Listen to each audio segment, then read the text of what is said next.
எல்லாரும் எப்படி இருக்கீங்க? நான் ரொம்ப நல்லா இருக்கேன். அண்ட் ரொம்ப ஹாப்பியாவும் இருக்கேன். ட்ரிப் ரொம்ப சூப்பரா போச்சு. நான் எக்ஸ்பெக்ட் பண்ணத விட சூப்பரா தரிசனம் நடந்துச்சு. என்ன நடந்துச்சு அப்படின்னா, நான் டியூஸ்டே நைட்டு, அதாவது செவ்வாய்க்கிழமை நைட்டு இங்கேருந்து 11 மணிக்கு பைக்கில் கிளம்புனோம் நானும் என் தம்பியும். அங்கே போய் 3:30க்கு ரீச் ஆகிட்டேன். 3:30க்கு ரீச் ஆகிட்டு ஒரு 1 ஹவர் நான் ரெஸ்ட் எடுத்தேன். என் தம்பி ஃபுல் ரெஸ்ட் எடுத்தான். 6:00 வரைக்குமே அவன் நல்லா ரெஸ்ட் எடுத்தான். நான் ஒரு 1 ஹவர் தான் ரெஸ்ட் எடுத்தேன். எனக்கு பட் தூக்கம் வரல. அந்த இடத்துல நல்லா என்ஜாய் பண்ணிட்டு இருந்தேன். 6 மணிக்கு கீழ்த்தருப்பதிலேருந்து நாங்கள் நடக்க ஆரம்பித்தோம். 9:30 மணிக்கு ரீச் ஆனேன். அதுக்கப்புறமா போயிட்டு என் தம்பிக்கு மொட்டை எடுத்துட்டு ஃப்ரெஷ் ஆகிட்டு 11:30 மணி 12 மணிக்கு கியூவுக்கு போனோம். 7 மணிக்கே நான் சாமியை பார்த்துட்டு வெளியே வந்துட்டேன். கும்பல் நீங்கள் நினச்ச மாதிரி அதிகமாக இல்லை, ரொம்ப கம்மியாக தான் இருந்துச்சு. ரொம்ப ஹாப்பியாகவும் இருந்துச்சு. தரிசனமும் சூப்பராக நடந்துச்சு. 7 மணிக்கு வெளில வந்ததுக்கப்புறம் பார்த்திங்கன்னா உற்சவம் போயிட்டுருக்கு திருப்பதியில். அதனால் நேற்று நல்ல டான்ஸ் ப்ரோக்ராம் அது இதுன்னு செம்மையாக இருந்துச்சு. அண்டு குதிரை வாகனம் போச்சு. அதையும் நான் ரொம்ப நல்லா பார்த்து என்ஜாய் பண்ணேன். ஃபர்ஸ்ட் டைம் தரிசனம் பர்ஃபெக்டாக இருந்துச்சு. 9 மணி வரையும் 9 to அந்த டைம் வரைக்கும் அந்த இடத்துல ஃபுல்லாக என்ஜாய் பண்ணேன். அதுக்கப்புறம் என் தம்பி தான் என் கூட கொஞ்சம் டயர்ட் ஆகிட்டான். நான் இன்னும் பிரிஸ்காக தான் இருக்கேன். அதனால் எந்த பிரச்சனையும் இல்லை. நல்லா அதுக்கப்புறம் 2 பேரும் போய் சாப்பிட்டுட்டு அங்கேருந்து 10 மணிக்கு மேலே தான் கிளம்புனோம். வீட்டுக்கு இன்றைக்கி மார்னிங் 4 மணிக்கு வந்து சேர்ந்துட்டோம். சேர்ந்ததுக்கப்புறம் நல்லா படுத்து தூங்கினேன். 1:30 2 மணி வரைக்கும் நல்லா தூங்கினேன். அதுக்கப்புறம் தான் எந்திரிச்சிட்டு ஃப்ரெஷ் ஆகிட்டு சமைச்சிட்டு சாமிக்கு படைச்சிட்டு சாப்பிட்டுட்டு இப்போ நான் உங்ககிட்ட பேசிகிட்ருக்கேன். ஸோ இவ்வளோ நேரம் ஒர்க்கு இப்படி தான் போச்சு. ஆனால் நான் ரொம்ப ரொம்ப சந்தோஷமாக இருந்தேன். நல்ல செலிப்ரேஷன் நடந்துச்சு. நல்லாவும் தரிசனம் நடந்துச்சு. அண்டு எல்லாரையும் கேட்டதா பகவான் சொன்னார். நீங்கள் எல்லாரும் கேட்டதாகவும் நான் அவர்கிட்ட சொல்லியிருக்கேன். ஸோ எல்லாரையும் எப்போவுமே ஹாப்பியாக இருக்க சொன்னார். எது நடந்தாலும் அவர் பார்த்துக்கறாராம். ஸோ நீங்கள் எல்லாருமே எப்போவுமே ஹாப்பியாக இருங்க, அவர் பார்த்துப்பாங்க. ஓகேங்களா? சரி, ஓகே. இதுக்கப்புறம் நான் ஸ்டோரிக்குள்ளே போகிறேன். ஸ்டோரி என்ன நடந்துச்சு அப்படின்னு நான் பார்ப்போம். பிஃபோராக என்ன நடந்துச்சு, சின்னதாக ஒரு ரொமான்ஸ் நடந்துச்சு இல்லையா? அவங்களுக்குள்ள ஒரு சின்ன மெடிசன் கொடுத்து அவங்களுக்கு கொஞ்சம் நார்மலாக்குனாங்க. அது வரைக்கும் அவங்களோட ரொமான்ஸ் போச்சு. ஸோ இதுக்கப்புறம் என்ன நடந்துச்சு அப்படிங்கிறது தான் நம்ம இப்போ பார்க்க போகிறோம். ஸோ ஆஸ் யூஷுவலாக பார்த்தீங்க அப்படின்னா, சக்தி ஆஃபீஸ் கிளம்பிடுவாங்க, கிருத்திகாவும் ஆஃபீஸ் கிளம்பிடுவாங்க. இந்த கேப்பில் சக்தி வந்து கிருத்திகாட்ட கேட்பாங்க, இன்றைக்கும் என் கூட ஸ்டே பண்ணு, ஹர்ஷா கூட இல்லை இல்லையா, நான் தனியாக தான் இருப்பேன் அப்படின்னு சொல்லுவாங்க. உடனே கிருத்திகா இருந்துட்டு, இல்லை நான் ரூமுக்கு போகிறேன் அப்படின்னு சொல்லுவாங்க. சொன்னால் கேளுப்பா, பயப்படாத, நான் தான் இருக்கேன்ல அப்படின்னு. நீ இருக்கிறதா எனக்கு பயமே அப்படின்னு சொல்லுவாங்க. அடிப்பாவி, என் மேல் நம்பிக்கை இல்லையா அப்படின்னு சொல்லுவாங்க. உண்மையில நம்பிக்கை இருக்குது. பட் காலையில் நடந்த இன்சிடென்ட்ஸ்க்கு அப்புறமா என் மேலே எனக்கு நம்பிக்கை இல்லை அப்படின்னு சொல்லுவாங்க கிருத்திகா. ஏய் என்னடி சொல்கிற அப்படிம்பாங்க. ஆமாம் அப்படின்னாங்க. அப்போனா கண்டிப்பாக இன்றைக்கி நீ நைட்டு வந்து தான் ஆகணும் அப்படிம்பாங்க. அதெல்லாம் முடியாது அப்படி சொன்னாங்க. கிருத்திகா ப்ளீஸ் அப்படிம்பாங்க. இப்படியெல்லாம் பண்ணாத, நீ 2 வார்த்தைக்கு மேலே வான்னு சொல்லிட்டா என்னால் அந்த பேச்சு மீறவே முடியல அப்படின்னு சொல்லுவாங்க. அப்போனா நீ வந்து தான் ஆகணும்னு சொல்கிறேன். நான் என்னோடய வீக்னஸ் தெரிஞ்சு நீ விளையாடுறல அப்படின்னு சொல்லுவாங்க கிருத்திகா. ஆமாம், எனக்கும் உன் கூட பேசணும், உன் கூட இருக்கணும், நேற்று நைட்டு நான் நிம்மதியாக தூங்கினேன் அப்படின்னு சொல்ல மாட்டேன். ஃபஸ்ட் டைம் உன் கூட தூங்குனதால கொஞ்சம் பயம் அதெல்லாம் இருந்துச்சு. அதுக்கப்புறம் நான் நார்மலாகிட்டேன். இன்றைக்கும் உன் கூட நிம்மதியாக தூங்கணும்னு நான் ஆசைப்பட்றேன் ப்ளீஸ் அப்படிம்பாங்க சக்தி. ஓகே நான் வரேன், ஆஃபீஸ் முடிச்சுட்டு வந்து பிக்கப் பண்ணிக்கோ அப்படின்னு சொல்லுவாங்க. சரி ஓகே பை மிஸ் யூ அப்படின்னு சொல்லிட்டு ஃபோனை வச்சுட்டு ஃபஸ்ட்டாக அவங்களோட வேலையை முடிப்பாங்க. வேலையை முடிச்சுட்டு 6:00 கிளம்புவாங்க.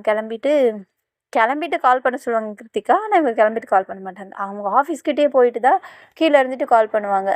கிருத்திகா ஃபோன் எடுக்க மாட்டாங்க. 2-3 ரிங் ஆகும், எடுக்க மாட்டாங்க. என்னாச்சு ஏன் ஃபோன் எடுக்கலை அப்படின்னு சொல்லிட்டு யோசிச்சிட்டே இருப்பாங்க. சரி வெயிட் பண்ணிகிட்டே இருப்பாங்க. 1/2 ஹவருக்கு அப்புறம் தான் கிருத்திகா வந்து ஃபோனை பார்த்துட்டு, ஐயோ என்ன இத்தனை மிஸ்ட் கால் பண்ணியிருக்கா சொல்லிட்டு கால் பண்ணுவாங்க. கால் பண்ணதும், என்ன சக்தி இத்தனை வாட்டி கால் பண்ணியிருக்கியே, நான் உன் ஆஃபீஸ் கிட்ட கீழே வெயிட் பண்ணிகிட்ருக்கேன்டி, 1/2 மணி நேரமாக உனக்கு ஃபோன் பண்ணிகிட்ருக்கேன் அப்படின்னு சொல்லுவாங்க. இல்ல திடீர்னு ஒரு சின்ன மீட்டிங் அரேஞ்ச் பண்ணிட்டாங்களா, அதனால தான் போயிருந்தேன். சாரி. ஆமா நான் உனக்கு கிளம்பும்போது தானே ஃபோன் பண்ண சொன்னேன். நீ ஏன் வந்துட்டு ஃபோன் பண்ண? அப்படி சொன்னாங்க. ஆமா இதுக்கும் என்னையே திட்டு அப்படிம்பாங்க. சரி, சரி கொஞ்ச நேரம் வெயிட் பண்ணு நான் வந்துடுறேன் அப்படி சொல்லுவாங்க. இன்னும் கொஞ்ச நேரம்? ஏன் வெயிட் பண்ண முடியலனா நீ கிளம்பி ஆஃபீஸ்க்கு போ அப்படின்னுவாங்க. இல்ல, இல்ல நான் வெயிட் பண்றேன். ஏதோ சொன்னா கோவம் மட்டும் வந்துருது இங்கேருந்து அங்க வரைக்கும் அப்படிம்பாங்க. சரி நீ வெயிட் பண்ணு. வேணுமா கீழ கேண்டீன் இருக்கு. ஒரு காஃபி குடிச்சிட்டு இரு நான் வரேன்னு சொல்லுவாங்க. இல்ல, இல்ல வேணாம், வேணாம். நான் வெயிட் பண்றேன். நீ வா அப்படின்னு சொல்லுவாங்க. இவங்களும் 1/2 அன் ஹவர், 1 ஹவர் ஆயிடும். வெயிட் பண்ணிட்டு இருப்பாங்க. அதுக்கப்புறம் கிருத்திகா வருவாங்க. கிருத்திகா வந்ததுக்கப்புறம் வயிறு ஃபுல்லா சாப்பிட்டுருக்கேன். கொஞ்சம் லைட்டா மூச்சு வாங்குது. அட்ஜஸ்ட் பண்ணிக்கோங்க. சரின்னு 2 பேரும் சேர்ந்து பைக்ல ரூமுக்கு போவாங்க. சக்தி எதுவுமே பேச மாட்டாங்க. சைலண்டா இருப்பாங்க. கிருத்திகா இருந்துட்டு சக்தி கிட்ட, "சக்தி" அப்படிம்பாங்க. "ம்" அப்படிம்பாங்க. "சக்தி, ம் சொல்லு கேட்குது" அப்படின்னாங்க. "கோவமா?" அப்படிம்பாங்க. "அப்படியெல்லாம் ஒண்ணும் இல்ல." "அப்புறம் ஏன் மூஞ்சி அப்படி வச்சுட்டு இருக்க?" அப்படிம்பாங்க. "அப்புறம் பின்ன என்னவா? 1 ஹவரா வெயிட் பண்ணிட்டு இருக்கேன். இதோ வரேன், இதோ வரேன்னு சொல்லிட்டு இவ்வளோ நேரமா கழிச்சியா வர்றது? எவ்வளோ நேரம் உனக்காக வெயிட் பண்ணிட்டு இருக்கேன்?" அப்படின்னு பஸ்ட் அவுட் ஆகி கத்த ஆரம்பிச்சுருவாங்க. அப்போ உடனே வந்துட்டு, "ஏய் கூல் கூல். நான் தான் சொன்னேன்ல எனக்கு லேட் ஆகும்ன்ட்டு. சாரி எனக்கும் தெரியாது இவ்வளோ வேலை இருக்கும்ன்ட்டு. திடீர்னு மேனேஜர் மீட்டிங் அரேஞ்ச் பண்ணிட்டாரு. என்ன பண்ண சொல்ற?" அப்படிம்பாங்க. "ஆமா எது கேட்டாலும் ஏதாவது ரீசன் சொல்லிக்கிட்டே இரு" அப்படின்னு சொல்லுவாங்க அவங்க. "சரிப்பா கூலா இரு. எதுக்கு இப்போ இவ்வளோ கோவப்படுற?" அப்படி சொல்லுவாங்க. "வெயிட் பண்ணி பாரு அப்போ உனக்கு தெரியும்" அப்படி சொல்லுவாங்க. "எனக்காக நீ வெயிட் பண்ண மாட்டியா? அதெல்லாம் முடியாது. ஓரளவுக்கு தான் வெயிட் பண்ண முடியும். எவ்வளோ நேரம் வெயிட் பண்ணுறது?" அப்படி சொல்லுவாங்க. அப்போ உடனே கிருத்திகா இருந்துட்டு, "இப்போவே நீ வெயிட் பண்ண மாட்டேன்னு சொல்ற. நாளைக்கு நமக்குள்ள ஏதாவது ஒரு பிரச்சனை வரும். 2 பேரும் ஒண்ணா இருப்போமா, இருக்க மாட்டோம்னு கூட எனக்கு தெரியல. அண்ட் 2 பேர் ஃபேமிலியும் ஐ மீன் எனக்கு இருக்கிற ஃபேமிலி என்னுடைய மதர் தான். அவங்களும் ஒத்துக்கணும், உங்க ஃபேமிலியும் ஒத்துக்கணும்னு நான் ஆசைப்படுறேன். 2 ஹவர்ஸே உன்னால வெயிட் பண்ண முடியல அப்படின்னா, ஒரு ப்ராப்ளம் கிரியேட் ஆயிடுச்சு அப்படின்னா, இந்த ப்ராப்ளம் சால்வ் ஆக ரொம்ப நாள் ஆகும். அப்போ வரைக்கும் நீ எனக்காக வெயிட் பண்ணுவியா?" அப்படின்னு கேட்டுருவாங்க கிருத்திகா. உடனே வண்டி வ சட் சட்டுன்னு பிரேக் போட்டு நிப்பாட்டி, "ஏய் என்ன நீ இப்படியெல்லாம் பேசுற? நான் ஏதோ சும்மா கோவத்துல சொன்னா நீ ஏன் இவ்ளோ யோசிக்கிற?" அப்படின்னு கேட்பாங்க. "சின்னது தான். ஆனா எனக்கு கஷ்டமா இருக்கு. 2 ஹவர்ஸே உனக்கு இவ்ளோ கோவம் வருது அப்படின்னா, ஒரு வேள ஃப்யூச்சர்ல நமக்கு இந்த மாரி ப்ராப்ளம் வந்து நம்ம சேர முடியாம போயிட்டுனா, அப்போ என்ன பண்ணுவ? அப்ப விட்டுட்டு போயிடுவியா?" அப்படின்னு கேட்டுருவாங்க கரெக்ட்டா. இவங்களுக்கு அது ரொம்ப கஷ்டமாயிடும் சக்திக்கு. "ஏய் என்ன நீ இப்படியெல்லாம் பேசுறப்பா? நான் அந்த பிள்ளைய நினைச்சு கூட பார்க்க முடியாது. எவ்வளோ நாள் ஆனாலும் உனக்காக வெயிட் பண்ணுவேனே தவிர, அப்படியெல்லாம் நான் உன்னை விட்டு போக மாட்டேன்" அப்படின்னு சொல்லுவாங்க. 2 ஹவர்ஸ் அதுவே முடியலையே அப்படி சொல்லுவாங்க. "ஏய் அதுவும் இதுவும் ஒண்ணு இல்ல. ஏன் நீ 2யும் போட்டு கன்ஃப்யூஷன் பண்ணிட்டு இருக்க? அது வேற, இது வேற. இதுக்கும் அதுக்கு நீ ஏன் 2ம் ஒண்ணாக்கிட்டு இருக்க? 2ம் கம்பேர் பண்ற. 2ம் வேற வேற. அத ஃபர்ஸ்ட்டு நீ புரிஞ்சுக்கப்பா" அப்படின்னு சொல்லுவாங்க. "உனக்கு வேணுமா? வேற வேறயா இருக்கலாம். எனக்கு சின்ன சின்ன விஷயம் கூட ரொம்ப இம்பார்ட்டன்ட்டு. உன்னோட ரியாக்ஷன், உன்னுடைய கேரிங் இது எல்லாமே எனக்கு ஃப்யூச்சர்ல எந்த அளவுக்கு இருக்கும் அப்படிங்கிறத நான் யோசிப்பேன். நான் கொஞ்சம் ஓவர் திங்க் பண்ணுவேன். உன் கூட ஸ்டார்ட் ஆன அந்த செகண்ட்லேருந்து இப்போ வரைக்கும் என்ன நடக்குமோ அப்படிங்கிற ஒரு பயம் எனக்குள்ள இருந்துக்கிட்டே இருக்கு" அப்படின்னு சொல்லுவாங்க. "இங்க பாரு கிருத்திகா, எதுவா வேணாலும் இருக்கட்டும். நான் அப்படியெல்லாம் உன்ன விட்டு போமாட்டேன். ப்ளீஸ் என்ன நம்பு" அப்படிம்பாங்க. "நம்பு அப்படின்னு நீ சொல்லாத. அந்த நம்பிக்கை எனக்குள்ளேயே நான் வரணும். ஆல்மோஸ்ட் கொஞ்ச நஞ்சம் இருக்கு. அத நீ லாஸ் பண்ணிடாத. எனக்கு உன் மேல இருக்கிற நம்பிக்கைனால தான் நான் அக்செப்ட் பண்ணிக்கிட்டேன். நம்பிக்கை இல்லைன்னா அக்செப்ட் பண்ணியிருக்க மாட்டேன்" அப்படின்னு சொல்லுவேன். "அந்த நம்பிக்கை என் மேல இருக்குல்ல. இருந்து தானே அக்செப்ட் பண்ணிக்கிட்டேன். அந்த நம்பிக்கை நான் எப்பவுமே லூஸ் ஆக்க மாட்டேன். நான் எப்பவுமே அத கண்டிப்பா புடிச்சுப்பேன்.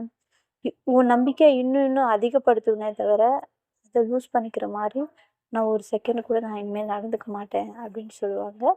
இந்த வண்டியிலே பேசிட்டு இருப்பாங்க 2 பேரும் நடு ரோட்லயே. அதுக்கப்புறம் பின்னாடி இருக்கிற ஒரு வண்டி வந்து ஹாரன் அடிக்கும். "ம்மா என்னம்மா ரொம்ப நேரம் வண்டி நடு ரோட்ல வச்சு பேசியிருக்க, வண்டி எடும்மான்னு" எல்லாரும் சத்தம் போட ஆரம்பிச்சுருவாங்க. அப்போ உடனே சக்தி இருந்துட்டு ஸ்கூட்டர்ல எடுத்துட்டு வீட்டுக்கு போவாங்க. பட் கிருத்திகா வந்து கொஞ்சம் அப்செட்டாவே இருப்பாங்க. என்ன என்னன்ட்டு. அப்போ வந்துட்டு சக்தி அத நோட் பண்ணிட்டு, அவங்கள பார்த்து அவங்க கைய பிடிச்சு, அவங்க ஃபேஸ பார்த்து, "ஏய் நான் சொன்னதையே இன்னும் யோசிச்சுட்டு இருக்க? ப்ளீஸ் அதையே யோசிச்சுட்டு இருக்காத. நான் ஏதோ நீ வருவ அப்படிங்கிற ஒரு இதில் வெயிட் பண்ணிட்டு இருந்தாரு. இதுவே ரொம்ப நேரம் 1 ஹவருக்கு மேலே ஆகும். ஒரு மாதிரி ஆயிடுச்சு. மற்றபடி ஒன்றும் இல்லை, ப்ளீஸ் அப்படி சொல்லுவாங்க. இப்படி இருக்காத அப்படின்னு சொல்லுவாங்க. சரி ஓகே, எனக்கு புரியுது அப்படிம்பாங்க. சரி போ, நீ ஃப்ரெஷ் ஆகிட்டு வா, நான் உனக்கு காஃபி வைக்கிறேன் அப்படிம்பாங்க. சரி ஓகே அப்படின்ட்டு அவங்க போய் ஃப்ரெஷ் ஆகிட்டு வருவாங்க. இவங்க அவங்களுக்கு காஃபி ரெடி பண்ணிட்டு இருப்பாங்க. அதே சமயத்தில் டின்னரும் ரெடி பண்ணிட்டு இருப்பாங்க. ஸோ டின்னரும் ரெடி பண்ணி ஓரளவுக்கு முடிச்சிடுவாங்க. இவங்க ஃப்ரெஷ் ஆகிட்டு கொஞ்சம் ஹஸ்பண்ட் லைட்டாக பேசல, சரி ஓகே பார்த்துக்கலாம் அப்படிங்கிற ஒரு மைண்ட் செட்டுக்கு அவங்க வந்து இவங்க பார்ப்பாங்க. நல்ல வாசனையாக இருக்கே, என்ன செஞ்சுருக்கேன் அப்படின்னு கேட்பாங்க. நார்மல் தான், ஸ்பெஷலாக எதுவும் செய்யலை அப்படிங்க. பட் நல்ல வாசனையாக இருக்குது, சூப்பராக இருக்குது அப்படின்னு சொல்லுவாங்க. வாசனையிலேயே டேஸ்ட் ஃபுல்லாக இழுத்துடாத, அப்புறம் சாப்பிடும்போது டேஸ்ட் எல்லாம் போயிடும் அப்படின்னு சொல்லுவாங்க. அப்போது உடனே குட்டியா இருந்துட்டு, அப்படியா, ஏன் அப்படி சொல்கிற? நாம் சாப்பிட்ற சாப்பாடு ஸ்மெல் பண்ணோம் அப்படின்னா சாப்பிடும்போது டேஸ்ட் இருக்காதாம்மா, தெரியாதா உனக்கு அப்படி சொல்லுவாங்க. எனக்கு யாரும் இப்படி சொன்னது இல்லையே அப்படி சொல்லுவாங்க. சரி நான் சொல்கிறேன்ல, பிடிச்சிக்கோ, எப்போவுமே சாப்பிட்ற சாப்பாடை ஸ்மெல் பண்ணக்கூடாது அப்படின்னு சொல்லுவாங்க. ஓகே மேடம் அப்படிம்பாங்க. சரி ஓகே, நீ பார்த்துக்கோ, காஃபி இருக்குது, நீ குடி, நான் போய் ஃப்ரெஷ் ஆகிட்டு வந்துடுறேன் அப்படின்னு சொல்லுவாங்க. இல்லை இல்லை, நீ ஃப்ரெஷ் ஆகிட்டு வா, 2 பேர் சேர்ந்தே குடிக்கலாம், நான் வெயிட் பண்ணுறேன் அப்படின்னு சொல்லுவாங்க. சரி ஓகேடி அப்படின்னு சொல்லிட்டு போவாங்க. என்ன சொன்னேன் அப்படிம்பாங்க. ஓகேடி அப்படின்னு சொன்னேன். ஓகே, நீ போய் குடிச்சிட்டு வா. ஏன் என்னாச்சு அப்படின்னு கேட்பாங்க. ஒன்றும் இல்லை, நீ போய் குடிச்சிட்டு வா அப்படிம்பாங்க. சரி அப்படிம்பாங்க. அவங்களும் போயிட்டு குளிச்சுட்டு ரிட்டர்ன் வருவாங்க. அவங்களுக்கு அவங்க அந்த ஓகேடி அப்படின்னு சொன்னது ரொம்ப பிடிச்சிருக்கும் அவங்களுக்கு, கிருத்திகாவுக்கு. அதை நினச்சி ஸ்மைல் பண்ணிக்கிட்டே இருப்பாங்க அந்த கிச்சன் ரூமில் நின்றுட்டு. இவங்க ஃப்ரெஷ் ஆகிட்டு வர்ற வரைக்குமே அந்த ஓகேடி அதை நினச்சி ஸ்மைல் பண்ணிக்கிட்டே இருப்பாங்க. சக்தி அவங்க பக்கத்தில் வர்றது கூட நோட் பண்ணாத அளவுக்கு அவங்க அதை நினச்சி ஃபீல் பண்ணிட்டு இருப்பாங்க. அப்போது சக்தி வந்து அவங்க முன்னாடி கையை அசைச்சு ஏய் அப்படிம்பாங்க. ரியாக்ஷன் வருது. அப்போ சொடக்க போட்டு ஏய் என்னாச்சு, என்ன ட்ரீம் உலகத்தில் இருக்கு அப்படிம்மா. இல்லை, நீ டி சொல்லிட்டு போட்டா அதை நினச்சிட்டு இருந்தேன். ஆமாம், அதனால என்ன இப்போ? இல்லை, நீ டி இதுக்கு முன்னாடி சொல்லியிருக்க, பட் இந்த டைம் அந்த ஓகே டி அது நல்லா இருந்துச்சு அப்படிம்பாங்க. ஆஹா, நல்லா இருந்துச்சு அப்படின்னு சொல்லிட்டு அவங்க பக்கத்துக்கு வருவாங்க. ஆமாம் நல்லா இருந்துச்சு அப்படிம்பாங்க. சரி இப்போ எதுக்கு நீ அப்படியே பக்கத்துக்கு வர, அங்கே நில்லு அப்படின்னு சொல்லுவாங்க சக்தி. ஏன் நிற்கணும், அதான் நீ நல்லா இருக்கு அப்படின்னு சொல்லிட்டல, ஸோ அப்படின்னு எழுப்பாங்க. ஸோ அதுக்கு அப்படின்வாங்க. நான் சொன்னது ஓகேடியை மட்டும்தான் சொன்னேன், நீ நினைக்கிற மாதிரியெல்லாம் ஒன்றும் இல்லை. சரிதான், ஓகே நான் ஒத்துக்கிறேன், பட் இருந்தாலும் அப்படின்னு சொல்லிட்டு பக்கத்துக்கு இங்கே பார் சக்தி, இன்னும் நீ இப்படியெல்லாம் பக்கத்துக்கு வரக்கூடாது, அங்கேயே நில்லு அப்படின்பாங்க. என்ன கிருத்திகா நீ இப்படி சொல்ற, நீ வேற நல்லா இருக்குன்னு சொன்னதுக்கு அப்புறமும் நான் அங்கேயே நின்னேன் அப்படின்னா அது நல்லா இருக்காதுல்ல. ஸோ அது நல்லா இருக்கும், வைக்கணும் இல்லையா, அதுக்காக தான் நான் உங்ககிட்ட வரேன் அப்படின்னு சொல்லுவாங்க. இல்லை சக்தி சொன்னா கேளு, வேணாம் அங்கேயே இரு அப்படி சொல்லுவாங்க. இல்லை கிருத்திகா, மார்னிங் கூட இன்கம்ப்ளீட்டடாக இருந்த மாதிரி தான் இருந்துச்சு, அதை நான் இப்போ ஃபுல்ஃபில் பண்ணணும்னு நினைக்கிறேன். ஸோ ப்ளீஸ், ஈவினிங் டைம் ஆச்சு இல்லையா, கொஞ்சம் இங்கே பார், என்னோட கையெல்லாம் சிவரிங்காக ஆரம்பிச்சிருச்சு, கொஞ்சமாக எனக்கு கொஞ்சம் மெடிசன் கொடுத்தேன் அப்படின்னா நான் கொஞ்சம் ரிலாக்ஸ் ஆகிடுவேன் அப்படி சொல்லுவாங்க. இல்லை முடியாது, காஃபி ரெடியாக இருக்குது, ஃபுட்டு கூட ரெடியாக இருக்குது, நம்ம சாப்பிட்லாம் அப்படி சொல்லுவாங்க. போகலாம் அப்படின்னு சொல்லிக்கிட்டே அவங்க அங்கேருந்து எஸ்ஸாக ட்ரை பண்ணுவாங்க.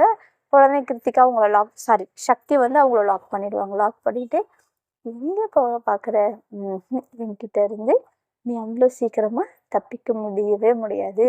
அண்டு நான் ஒன்று என் மனசுக்குள்ளேயே லாக் பண்ணிட்டேன் எப்போவோ, இப்போ உன்னையும் லாக் பண்ணிட்டேன். ஸோ தப்பிக்கணும்னு நினைக்காத, அது உன்னால் முடியாத காரியம் அப்படின்னு சொல்லுவாங்க. சொன்னா கேளு சக்தி, வேண்டாம் அப்படிம்பாங்க. எனக்கு வேணுமே அப்படிம்பாங்க. இல்லை சக்தி சொன்னா கேளு அப்படிம்பாங்க. அவங்க அப்படி சொல்லிக்கிட்டே இருப்பாங்க. இவங்க கொஞ்சம் கூட கன்சல்ட் பண்ணிக்காம அவங்கள பார்த்து ஒரு ஐ கான்டாக்ட் கொடுத்துட்டு அப்படியே அவங்க பக்கத்துக்கு போவாங்க. இப்போ பேசிக்கிட்டே இருக்கிறத அவங்க பக்கத்துக்கு வர வர வர வர வர வர அவங்களுடைய பேச்சு ஸ்டாப் ஆகிடும். ஐஸு க்ளோஸ் பண்ணிடுவாங்க.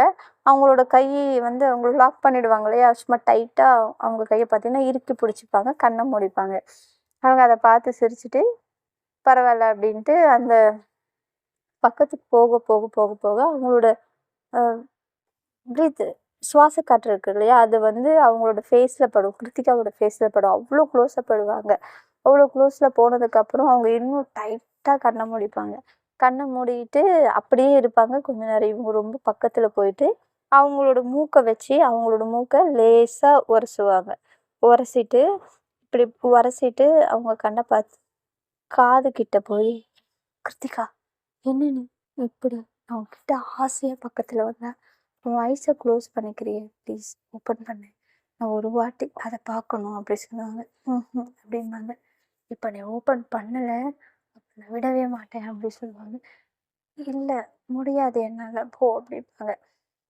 அப்போது க்ளோஸ் அப்லேயே, அதாவது உன் ஐஸ் க்ளோஸிங்லேயே எனக்கான பெர்மிஷன் கொடுத்ததா நான் நினச்சிக்கவா அப்படின்னு கேட்பாங்க. "இதெல்லாம் என்கிட்ட கேட்காத, போ." அப்படிம்பாங்க அவங்க. உடனே அவங்க சிரிச்சுட்டு அவங்க பக்கமாக வந்து லேசாக அவங்க கன்னத்தை வச்சு அவங்க கன்னத்தை உரசுவாங்க. லேசாக உரசிட்டு இந்த பக்கம் கன்னத்தையும் அந்த பக்கம் கன்னத்தையும் அவங்களோட கண்ணை வச்சு அவங்க கண்ணையே உரசிட்டு மறுபடியும் மூக்கும் உரசிட்டு அவங்களுக்கு ஒரு லிப் கிஸ் கொடுப்பாங்க. அந்த லிப் கிஸ் கொடுத்ததுக்கப்புறமா கொஞ்சமாக அந்த இதில் இன்வால்வ் ஆகி அவங்களையே அவங்க மறந்து கிருத்திகா வந்து சக்தியை ஹக் பண்ணுவாங்க. அவங்களோட கையை வச்சு அவங்க இடுப்பில் ஃபஸ்ட்டு ஹக் பண்ணி லேசாக முதுகில் வருடி கொடுப்பாங்க. அவங்களோட கிருத்திகா என்ன பண்ணுவாங்க அப்படின்னா, சக்தியோட முதுகில் லேசாக வருடி கொடுப்பாங்க.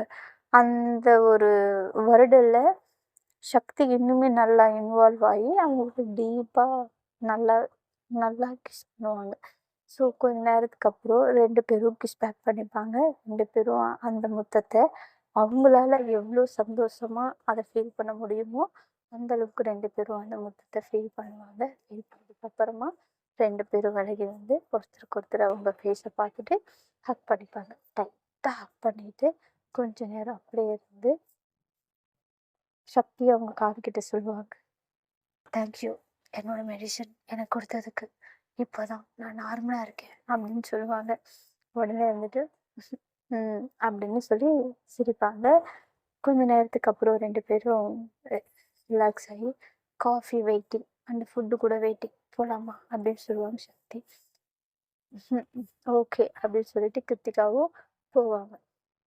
போயிட்டு 2 பேரும் காஃபி குடிச்சிட்டு கொஞ்ச நேரம் பேசிகிட்டு இருந்துட்டு அப்புறமா சாப்பிட்டுட்டு ரிலாக்ஸாக ஒரு சின்ன வாக் அவங்க இதில் போயிட்டு ஒருத்தருக்கு ஒருத்தரோட ஷோல்டரில் சாஞ்சு பேசிக்கிட்டு வேடிக்கை பார்த்துட்டு இருப்பாங்க.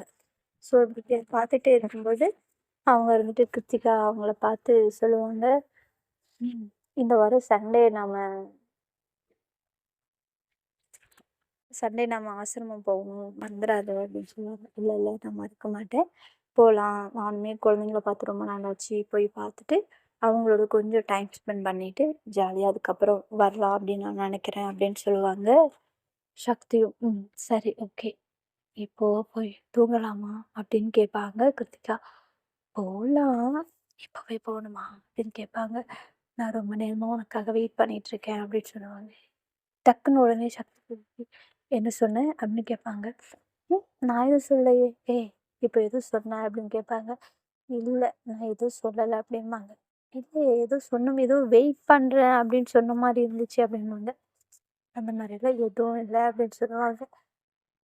சரி ஓகே, சரி வா போய் தூங்கலாம் அப்படின்னு சொல்லிட்டு 2 பேரும் ஒருத்தருக்கு ஒருத்தர் கை கோத்துக்கிட்டு 2 பேரும் போய் பிளேஸில் படுத்துப்பாங்க. அதுக்கப்புறம் படுத்ததுக்கப்புறம் பார்த்தீங்கன்னா ஃபஸ்ட்டு கிருத்திகா வந்து கிருத்திகாவுக்கும் சின்ன கேப் இருக்கும். சக்தி, என்ன இவ கேப் விட்டு தூங்குறா, இப்படியெல்லாம் தூங்குற ஆள் கிடையாதே, இவளை எப்படி பக்கத்துக்கு வர வைக்கிறது அப்படின்னு யோசிச்சுக்கிட்டே அவங்க கை இருக்கு இல்லையா, அந்த கையை வைப்பாங்க. அந்த கையை வச்சதும் கிருத்திகா வந்து புரிஞ்சிடும். ஓகே அப்படின்னு சொல்லிட்டு அவங்க வந்து அவங்க கையில் படுத்துக்கிட்டு ஷோல்டருக்கு பக்கமாக வருவாங்க. கொஞ்சமாக நான் வந்து ஷோல்டர் பக்கமாக வருவாங்க. 2 பேரும் அப்படியே படுத்திருப்பாங்க, ஷோல்டர் படுத்திருப்பாங்க. அதுக்கப்புறம் சக்தி இருந்துக்கிட்டு, "ஏய் என்னாச்சு?" அப்படின்னு கேட்பாங்க. "ஒன்றும் இல்லையே" அப்படின்னு கேட்பாங்க. "அப்புறம் ஏன் இவ்வளோ டிஸ்டன்ஸ்?" அப்படின்னு கேட்பாங்க. "ஒன்றும் இல்லை சும்மா" அப்படிம்பாங்க. "இவ்வளோ டிஸ்டன்ஸில் விடாத" அப்படின்னு சொல்லுவாங்க.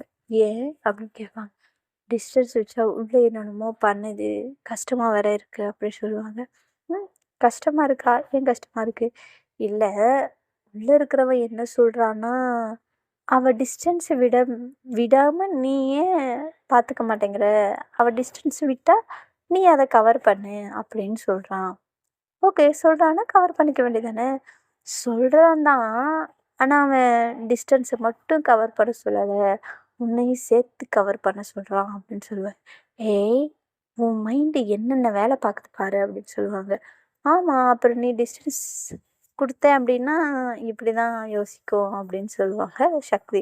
உடனே கிருத்திகா இருந்துட்டு, "இல்ல, இல்ல வேணாம், வேணாம்" அப்படின்னு சொல்லிட்டு, இவங்க உடனே பக்கத்துல வந்து அவங்க மேல கை போட்டு 2 பேரும் ஹக் பண்ணி அப்படியே படுத்துட்டு இருப்பாங்க.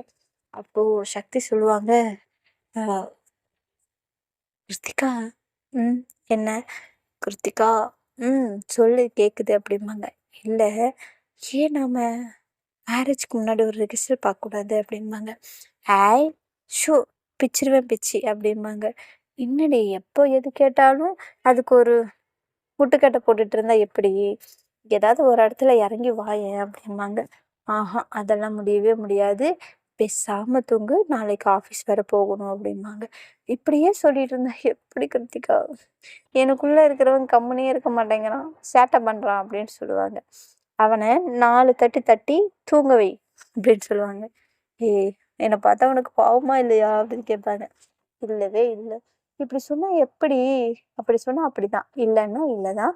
பேசாம தூங்கு. ஓகேவா? குட் நைட்" அப்படின்னு சொல்லிட்டு அவங்களோட ஃபோர்ஹெட்ல ஒரு கிஸ் பண்ணிட்டு, கன்னத்துல ஒரு கிஸ் பண்ணிட்டு, சமத்து குட்டியா தூங்கணும். ஓகேவா? அப்படின்னு சொல்லிட்டு அவங்கள நல்லா டைட்டா இறுக்கி, நல்லா ஹக் பண்ணி படுத்துப்பாங்க கிருத்திகா.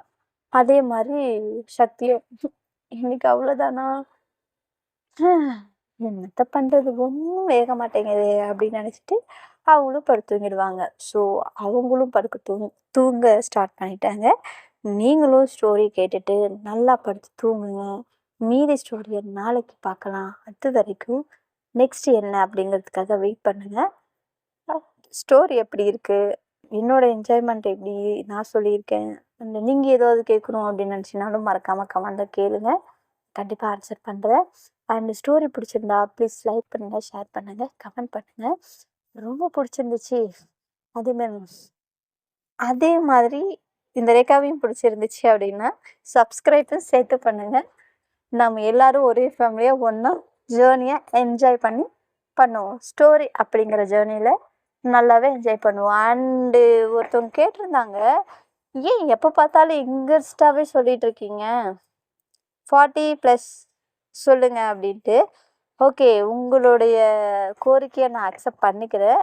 நெக்ஸ்ட் இந்த ஸ்டோரிக்கு அப்புறம் நான் சொல்லப்போற ஸ்டோரி 40+ தான். ஓகேவா? டன்? ஹேப்பியா? ஓகே. Bye by.